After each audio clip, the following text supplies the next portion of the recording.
ನಮಸ್ಕಾರ. ನಾನು ನಿಮ್ಮ ಡಾಕ್ಟರ್ ಭರತ್ ಚಂದ್ರ.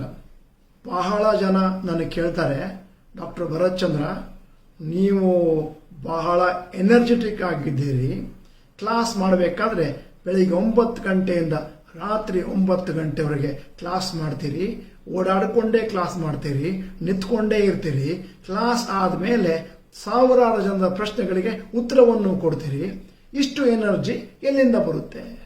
ಅದಕ್ಕೆ ಇವತ್ತು ನಾನು ಆ ರಹಸ್ಯವನ್ನು ಎಲ್ಲರಿಗೂ ಹೇಳ್ತಾ ಇದ್ದೀನಿ. ದಯವಿಟ್ಟು ಈ ಇನ್ಫಾರ್ಮೇಶನ್ನ ಆದಷ್ಟು ಜನಗಳಿಗೆ ಹಂಚಿ ಅವರಿಗೂ ಅನುಕೂಲ ಆಗಲಿ. ಇವತ್ತು ಮಾತಾಡ್ತಿರೋ ವಿಚಾರ ತುಂಬ ಇಂಪಾರ್ಟೆಂಟು, ತುಂಬ ಇಂಟ್ರೆಸ್ಟಿಂಗ್. ಕೊನೆಯವರೆಗೂ ಕೇಳಿದವರಿಗೆ ಒಂದು ಸಣ್ಣ ಬುಕ್ಕನ್ನು ಗಿಫ್ಟ್ ಆಗಿ ಇಟ್ಟಿದ್ದೇವೆ. ದೀರ್ಘವಾದ ಉಸಿರಾಟವನ್ನು ಮಾಡುವುದರಿಂದ ಆಗುವ 9 ಉಪಯೋಗಗಳು, ಬೆನಿಫಿಟ್ ಬಗ್ಗೆ ಮಾತಾಡ್ತಾ ಇದ್ದೇನೆ. ಸಾಮಾನ್ಯವಾಗಿ ನಮ್ಮ ಫಿಸಿಕಲ್ ಎನರ್ಜಿ ಮತ್ತು ಮೆಂಟಲ್ ಎನರ್ಜಿ ಜಾಸ್ತಿ ಮಾಡ್ಕೊಳ್ಬೇಕಾದ್ರೆ ನಾವೇನು ಮಾಡ್ತೀವಿ ಅಂತಂದರೆ, ಒಳ್ಳೆಯ ನ್ಯೂಟ್ರಿಷಿಯಸ್ ಫುಡ್ ತಗೊಳ್ತೇವೆ, ಜಿಮ್ಗೆ ಹೋಗ್ತೇವೆ, ಬಾಟ್ಲುಗಳಲ್ಲಿ ಟಾನಿಕ್ನ ತಂದು ಸ್ಟ್ರೆಂತಿಗೋಸ್ಕರ ಕುಡಿತೇವೆ. ಆದರೆ ಬಹಳ ಇಂಪಾರ್ಟೆಂಟ್ ಯಾವುದು ಅಂತಂದರೆ ಡೀಪ್ ಬ್ರೀದಿಂಗ್. ಅದಕ್ಕೆ ಕನ್ನಡದಲ್ಲಿ ಪ್ರಾಣವಾಯು ಎಂದು ಕರೆಯುತ್ತಾರೆ. ನೋಡಿ, ನೀವು ಸರಿಯಾಗಿ ಬ್ರೀದಿಂಗನ್ನು ಮಾಡಿದರೆ ನಿಮ್ಮ ಎನರ್ಜಿ ಲೆವೆಲು ತನ್ನಿಂದ ತಾನಾಗಿ ಮೇಲಕ್ಕೆ ಹೋಗುತ್ತೆ. ನೀವು ಇವತ್ತಿನವರೆಗೆ ನನ್ನ ಎಲ್ಲ ವಿಡಿಯೋಗಳಿಗೂ ಸಹಕಾರ ಕೊಡ್ತಾ ಇದ್ದೀರಾ ಮತ್ತು ಮೆಚ್ಚುಗೆಯನ್ನು ವ್ಯಕ್ತಪಡಿಸ್ತಾ ಇದ್ದೀರಾ. ಲೈಕ್ ಬಟನ್ ಒತ್ತಿ ಮತ್ತು ಬೇರೆ ಜನರಿಗೆ ಶೇರ್ ಮಾಡ್ತಾ ಇದ್ದೀರಾ. ಈ ವಿಡಿಯೋ ಇನ್ನೂ ಜಾಸ್ತಿ ಜನಕ್ಕೆ ತಲುಪಬೇಕು, ಅನುಕೂಲ ಆಗಲಿ ಅನ್ನುವಂಥದ್ದು ನನ್ನ ಅನಿಸಿಕೆ, ವಿನಂತಿ. ಮೊದಲು ಸ್ನೇಹಿತರೆ, ಡೀಪ್ ಬ್ರೀದಿಂಗಿಂದ ಏನು ಬೆನಿಫಿಟ್ ಆಗುತ್ತೆ ಅನ್ನೋದನ್ನು ತಿಳ್ಕೊಳ್ಳೋಣ. ಅದಾದ ಮೇಲೆ ಡೀಪ್ ಬ್ರೀದಿಂಗು ಎಕ್ಸಸೈಸು ಮಾಡುವುದು ಹೇಗೆ, ಶಾರ್ಟ್ ಕಟ್ ಆಗಿ ಮಾಡುವುದು ಹೇಗೆ ಅಂತ ಹೇಳ್ಕೊಡ್ತೀನಿ. ಮೊದಲನೇದಾಗಿ, ಡೀಪ್ ಬ್ರೀದಿಂಗ್ ದೀರ್ಘವಾದ ಉಸಿರಾಟವನ್ನು ಮಾಡುವುದರಿಂದ ಎನರ್ಜಿ ಲೆವೆಲ್ ಜಾಸ್ತಿ ಆಗುತ್ತೆ, ಡಿಪ್ರೆಷನ್ ಕಮ್ಮಿ ಆಗುತ್ತೆ, ಮೂಡು ಇಂಪ್ರೂವ್ ಆಗುತ್ತೆ, ನಮ್ಮದು ಸ್ಪಿರಿಟ್ಸು ಜಾಸ್ತಿ ಆಗುತ್ತೆ. ಎರಡನೇ ಬೆನಿಫಿಟ್ಟು, ದೇಹದಲ್ಲಿ ರಕ್ತ ಸಂಚಾರ ಜಾಸ್ತಿ ಆಗುತ್ತೆ, ಟಿಶ್ಯೂಗಳಿಗೆಲ್ಲ ಬ್ಲಡ್ ಸಪ್ಲೈ ಆಗುತ್ತೆ, ನಮ್ಮ ಮೆದುಳಿಗೆ ಬೇಕಾದಷ್ಟು ರಕ್ತ ತನ್ನಿಂದ ತಾನಾಗಿ ಹೋಗುತ್ತೆ. ನಿಮಗೆ ಲೆಕ್ಕ ಹೇಳಬೇಕು ಅಂತಂದರೆ, ನಮ್ಮ ದೇಹದಲ್ಲಿರುವಂಥ 20% ಆಕ್ಸಿಜನ್ನು ಮೆದುಳಿಗೆ ಬೇಕಾಗುತ್ತೆ, 25% ಗ್ಲೂಕೋಸು ನಮ್ಮ ಮೆದುಳಿಗೆ ಬೇಕಾಗುತ್ತೆ. ಮೂರನೇದು ಬಹಳ ಇಂಪಾರ್ಟೆಂಟು ಬೆನಿಫಿಟ್ಟು ಡೀಪ್ ಬ್ರೀದಿಂಗ್. ಇದು ದೀರ್ಘವಾದ ಉಸಿರಾಟವನ್ನು ಮಾಡುವುದರಿಂದ ನಮ್ಮಲ್ಲಿ ಎಂಡೋರ್ಫಿನ್ ಅನ್ನುವಂಥ ಹಾರ್ಮೋನು ಸೆಕ್ರೀಟ್ ಆಗುತ್ತೆ. ಎಂಡೋರ್ಫಿನ್ ಸೆಕ್ರೀಟ್ ಆಗೋದ್ರಿಂದ ನಮ್ಮ ಬಾಡಿಯಲ್ಲಿರುವಂಥ ಪೇನ್ ಕಮ್ಮಿ ಆಗುತ್ತೆ, ಟಯರ್ಡ್ನೆಸ್ ಕಮ್ಮಿ ಆಗುತ್ತೆ, ಸ್ಟ್ರೆಸ್ ಕಮ್ಮಿ ಆಗುತ್ತೆ, ಎನರ್ಜಿ ಲೆವೆಲ್ ಮೇಲೋಗುತ್ತೆ. ಆಮೇಲೆ ಮನುಷ್ಯ ತನ್ನಿಂದ ತಾನಾಗಿ ಸಂತೋಷವಾಗಿ ಇರಲಿಕ್ಕೆ ಸಹಕಾರಿಯಾಗುತ್ತೆ. ಈ ಸೀಕ್ರೆಟ್ನ ರಹಸ್ಯವನ್ನು ಹಿಂದಿನ ಕಾಲದಲ್ಲಿ ಯೋಗಿಗಳು, ಮುನಿಗಳು ತಿಳ್ಕೊಂಡಿದ್ರು. ಆದ್ದರಿಂದ ದಿನಾಲೂ ಕೂಡ ಅವರು ಡೀಪ್ ಬ್ರೀದಿಂಗ್ ಎಕ್ಸಸೈಸನ್ನು ಮಾಡ್ತಾ ಇದ್ರು. ನಾಲ್ಕನೇ ಬೆನಿಫಿಟ್ಟು, ನಮ್ಮ ದೇಹದಲ್ಲಿರುವ ಟಾಕ್ಸಿನ್ಗಳನ್ನು ಡೀಪ್ ಬ್ರೀದಿಂಗಿಂದ ನಾವು ಕಮ್ಮಿ ಮಾಡ್ಕೊಳ್ಬೋದು. ಸಾಮಾನ್ಯವಾಗಿ ನಾವೇನು ತಿಳ್ಕೊತೀವಿ ಅಂತಂದರೆ, ಜಾಸ್ತಿ ನೀರನ್ನು ಕುಡಿದ್ರೆ ಟಾಕ್ಸಿನ್ಗಳು ಕಮ್ಮಿ ಆಗುತ್ತೆ, ಸಾಕಾಗೋದಿಲ್ಲ. ಅದರೊಟ್ಟಿಗೆ ಡೀಪ್ ಬ್ರೀದಿಂಗ್ ಮಾಡಿ ಆಕ್ಸಿಜನ್ ಕೂಡ ನಮ್ಮ ಬಾಡಿಗೆ ತುಂಬಿಸ್ಕೋಬೇಕಾಗುತ್ತೆ. ಐದನೆಯ ಬೆನಿಫಿಟ್ಟು, ನಮ್ಮ ಬಾಡಿಯಲ್ಲಿ ಸಾಮಾನ್ಯವಾಗಿ ನಮ್ಮ ಬಾಡಿ ಆಸಿಡಿಕ್ ಮೀಡಿಯಂನಲ್ಲಿರುತ್ತೆ. ಯಾವ ಬಾಡಿನಲ್ಲಿ ಹೈಯೆಸ್ಟ್ ಬ್ರೀದಿಂಗಿಂದ ನಾವು ಡೀಪ್ ಬ್ರೀದಿಂಗ್ ಎಕ್ಸಸೈಸ್ ಮಾಡೋದ್ರಿಂದ ಆಲ್ಕಲೈನ್ ಮೀಡಿಯಂಗೆ ತೆಗೆದುಕೊಂಡು ಬರುತ್ತೇವೋ ಆವಾಗ ಇನ್ಫೆಕ್ಷನ್ನು ಸ್ಪ್ರೆಡ್ ಆಗೋದಿಲ್ಲ, ಆಮೇಲೆ ಕ್ಯಾನ್ಸರ್ ಸೆಲ್ಗಳು ಸ್ಪ್ರೆಡ್ ಆಗೋದಿಲ್ಲ. ಅಷ್ಟೇ ಅಲ್ಲ, ತನ್ನಿಂದ ತಾನಾಗಿ ಇಮ್ಯುನಿಟಿ ಜಾಸ್ತಿ ಆಗುತ್ತೆ. ಈ ಕೊರೋನಾ ಸಂಕಟದ ಕಾಲದಲ್ಲಿ ಡೀಪ್ ಬ್ರೀದಿಂಗ್ ಮಾಡೋದ್ರಿಂದ ಎಲ್ಲರಿಗೂ ಅನುಕೂಲ ಆಗುತ್ತೆ. ದಯವಿಟ್ಟು ಈ ವಿಡಿಯೋನ ಎಲ್ಲರಿಗೂ ಶೇರ್ ಮಾಡಿ, ಅವರು ನಾನು ಹೇಳಿದ ಟೆಕ್ನಿಕನ್ನು ಫಾಲೋ ಮಾಡಲಿ. 6ನೆಯ ಬೆನಿಫಿಟ್ಟು, ಡೀಪ್ ಬ್ರೀದಿಂಗಿಂದಾಗಿ ನಮ್ಮ ಬಾಡಿ ಮತ್ತು ಮೈಂಡು ತನ್ನಿಂದ ತಾನಾಗಿ ರಿಲ್ಯಾಕ್ಸ್ ಆಗುತ್ತೆ. ಉದಾಹರಣೆಗೆ, ನಾವು ಜಾಸ್ತಿ ಮಾನಸಿಕ ಒತ್ತಡದಿಂದ ಬಳಲುವಾಗ ನಮ್ಮ ಬ್ರೀದಿಂಗ್ ಇದೆಯಲ್ಲ ತುಂಬ ಸೂಪರ್ಫಿಷಿಯಲ್ ಆಗಿರುತ್ತೆ. ಡೀಪ್ ಬ್ರೀದಿಂಗ್ ಮಾಡೋದ್ರಿಂದ ತನ್ನಿಂದ ತಾನಾಗಿ ಸ್ಟ್ರೆಸ್ಸು ಕಮ್ಮಿ ಆಗುತ್ತೆ. 7ನೆಯ benefit, improving a functioning of digestive system. ಅಂತಂದರೆ ನಮ್ಮ ಜೀರ್ಣಕ್ರಿಯೆ ಮಾಡುವಂಥ ನಮ್ಮ ಸಿಸ್ಟಮ್ ಏನಿದೆ ಅದು ತನ್ನಿಂದ ತಾನಾಗಿ ದೀರ್ಘವಾದ ಉಸಿರಾಟದಿಂದ ತನ್ನ ಫಂಕ್ಷನಿಂಗನ್ನು ಇಂಪ್ರೂವ್ ಮಾಡಿಕೊಳ್ಳುತ್ತದೆ.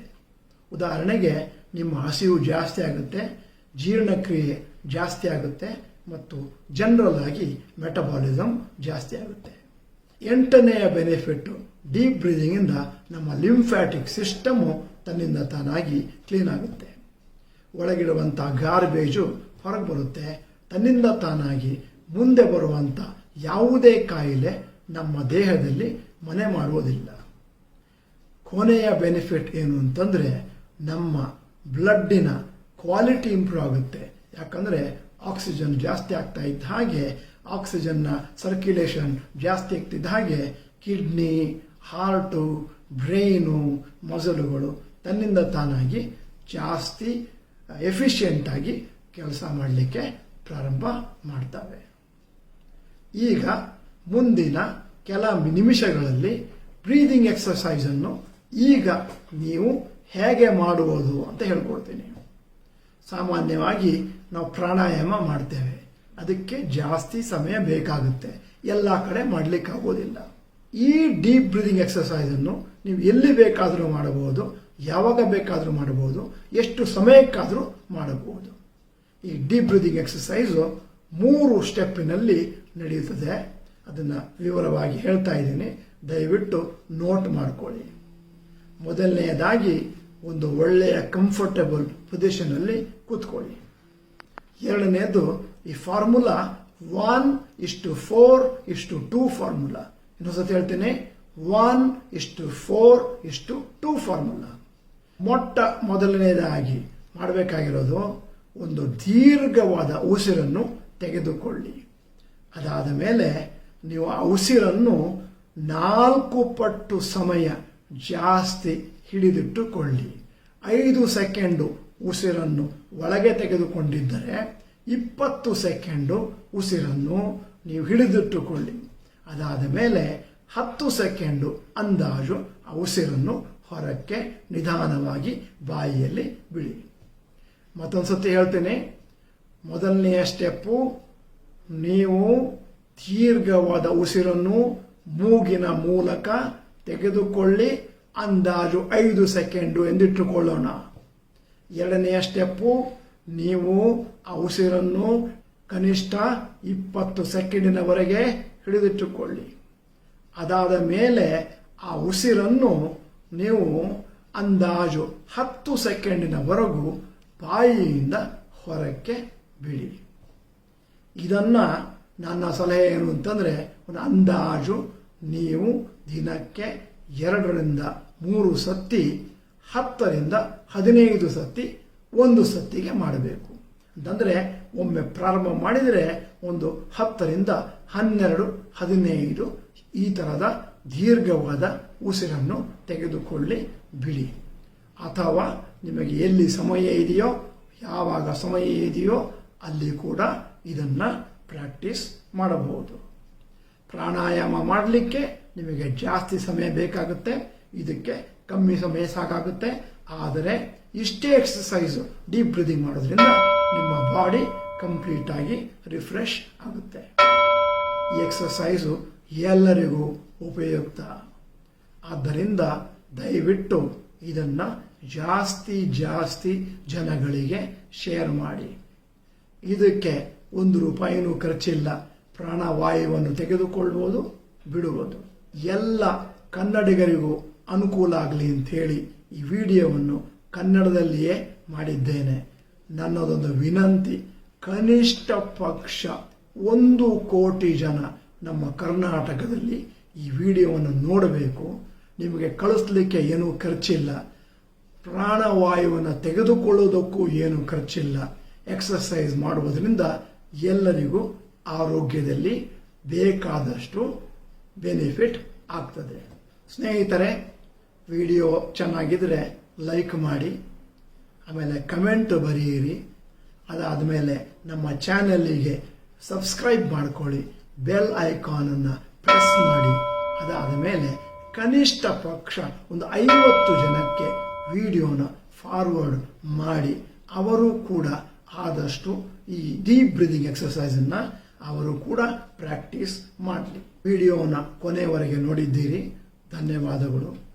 ಈ ವಿಡಿಯೋನ ಕೊನೆಯವರೆಗೂ ನೋಡಿದವರಿಗೆ ಒಂದು ಸಣ್ಣ ಗಿಫ್ಟು. ಏನು ಅಂತಂದರೆ ಈ ಬುಕ್ಕು. ಯಾವುದರ ಮೇಲೆ? ಅಫರ್ಮೇಷನ್ಸ್ ಮೇಲೆ. ನೀವೇನು ಬರೀಬೇಕು ಅಂತಂದರೆ ಇಲ್ಲಿ ಕಾಣಿಸಿದಂಥ ಇಮೇಲಿಗೆ ನೀವು ಬರೀರಿ, ಬುಕ್ ನಂಬರ್ 10 ನಮಗೆ ಇಮೇಲಲ್ಲಿ ಕಳಿಸಿಕೊಡಿ. ಶೀಘ್ರದಲ್ಲಿ ಕಳಿಸ್ಕೊಡ್ತೇವೆ. ಸ್ನೇಹಿತರೆ, ಎಲ್ಲರಿಗೂ ಕಳಿಸಿದ್ದೀರಿ ಅಂತ ಊಹಿಸ್ಕೊತಾ ಇದ್ದೀನಿ. ನಮಸ್ಕಾರ.